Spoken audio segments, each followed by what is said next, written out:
I was taking some courses at Loyola University of Chicago at the Water Tower campus, which is in the near north, near the old Water Tower, a block or two off of Michigan Avenue. And I had one particular class in a building that maybe I was on the third or fourth floor, but out the window I could look over to Michigan Avenue, right there at the intersection of Michigan and I believe Pearson, a very highly traveled area. It's close, over here's the old Water Tower, and here's Water Tower Place, a high-level, high-rise mall, and kind of high-level merchandise for everybody. So anyway, I noticed that as I was sitting in the class and I looked out, I could see almost every day, around noon, a man would come out to that intersection pulling a cart. And he would stop there in the corner, and out of the cart he would take a tripod and the telescoping legs. He'd open them up and set up the tripod, an easel, and then he would put a whiteboard on it. He would take out just a little bitty stand, but he had some papers, brochures of some sort that he would put there. Then he would go to the cart one more time, and he would pick up a speaker, an amplifier, and had a little microphone. And at that point, he would start to talk, and he would start to draw something on the whiteboard. I was too far away to hear him or to even read what he was doing. I noticed, however, some people would stop for a minute or two. Some people would stop for longer than that. Some would pick up the brochures. The majority of people, however, just walked by, rushed by, and sometimes even intentionally looked the other way so they would not see him. By the way, you're probably wondering, how much time did I spend watching him versus paying attention to class? I was practicing multitasking. Anyway, I did start to wonder, what's he doing out there? It was in the fall, and there was an election coming up, and I thought maybe it's a political thing. After all, it's Chicago.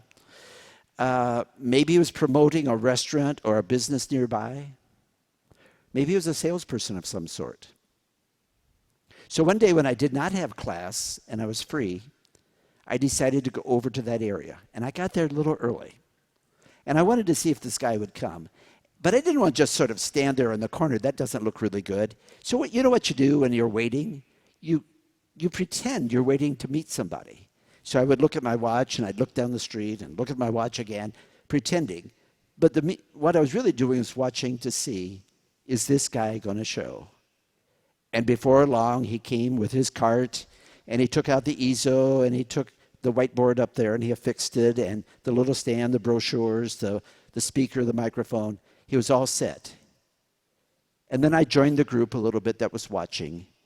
And on the whiteboard, he started by drawing a triangle at the top, which I believe depicted God.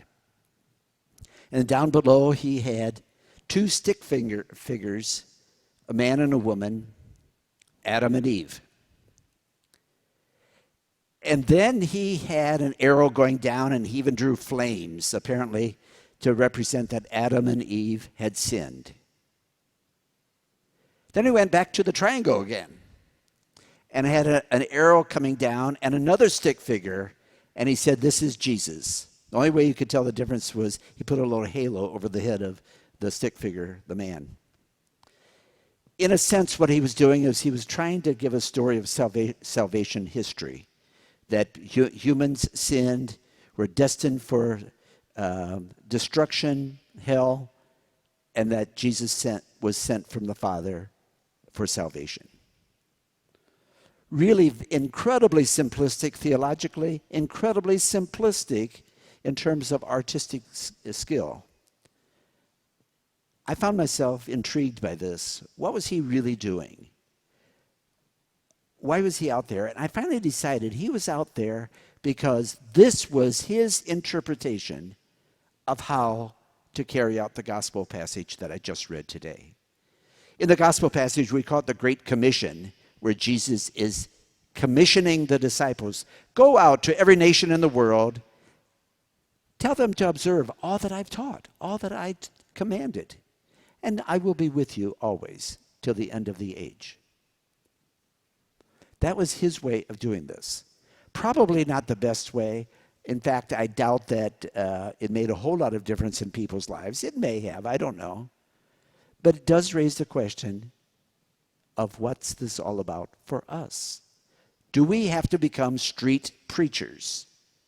Now, I'm going to give you a little aside. I would love to try it. I don't think it's the best use of my time, but I would love to be a street preacher for a day or two. I would love to go out and try it to see if anybody would pay attention. Set that aside. Okay. What we really have to ask is three parts. Number one, who's this message for? This Great Commission. Number two, what is the message? And three is how. The who. It says the 11 disciples were there, the 11 followers. But I think when they use the word disciple, it always seems to be more inclusive of other people. The Great Commission is for us. And when we're baptized, we're not just baptized to be a member of the church. We are baptized to be a minister from within the church. Because not only are we claimed through the water and the Holy Spirit, but we also receive the chrism, where we are anointed, and the word anointed means we are chosen. We are now set apart to be a priest, a prophet, a king. In other words, to proclaim the good news, to bring holiness. So it's the message, the who is all of us. Number two, the what. What do we proclaim? In the gospel, it simply says, teach all nations. Tell them all that I commanded you, all that I was about. In other words, we have to say what Jesus said. What a challenge. That means we sort of have to know it, but we have to be able to say the good news. And the good news is always about the kingdom.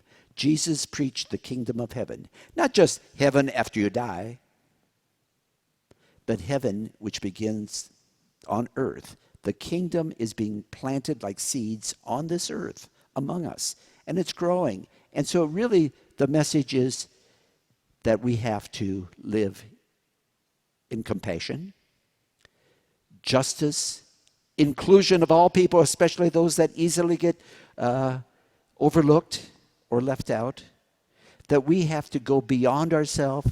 We have to learn to be selfless as Jesus was. Okay, so that's the who, and that's the what. The third part, the how. This is where it gets dicey for most of us. In other words, if we are commissioned, how are we going to do it? Are we going to be street preachers? I doubt that. But we do have to do something. There's an old Latin expression that I love to quote. Nemo dat, D-A-T, nemo dat quod non habet. No one can give what that person does not have. Or as I like to say a little more colloquially, you can't give what you ain't got. In other words, we have to proclaim a message, but we can't give it unless we have it. We have to embody the message. We've all met people who speak a lot but don't live consistently with what they proclaim. We have to be consistent. We have to be authentic. It has to become a part of the core of who we are. That's how we become disciples. That's how we become proclaimers or heralds of the good news. And it is good news. It's a message of hope. It's a message of possibility. We give what we have, so we have to embody it. Now, sometimes we also have to make sure that we're willing to articulate it. We have to be able to talk about it as people ask. We don't shy away and pretend. No, we don't have to be preachy. Have you ever noticed that word, preachy? You just say that and people say, don't preach at me, or Papa, don't preach, that whole thing. No, that's not what it's all about. But we sometimes have to be able to verbalize, put into words, the value system behind our actions and where those values come from. Now, personally, I like preaching. I think it's a good call. But I don't want people to tell me I'm preachy. Because preachy always seems to be judgmental. So we don't want to be judgmental, but we have to be willing to proclaim. I've had a number of people over the years say, "Oh, are you a preacher?" I don't use that word for myself, but I'll say yes. And I can recall one person even said, "Oh, are you a preacher man?" And I wanted to ask what century this person was from. Well, I'm a proclaimer. Maybe that's what we have to say. We proclaim the good news. Maybe we ought to say we are ones who spread the message. We share our faith. We share the message of hope. This is the Great Commission. It's a message for all of us. Whether you go out onto the street and start proclaiming today or not, every one of us will have some opportunity to proclaim good news. It may come out in a message of appreciation for someone else. It may come out by reaching out to someone to listen to them talk. But through this, we are accepting the Great Commission.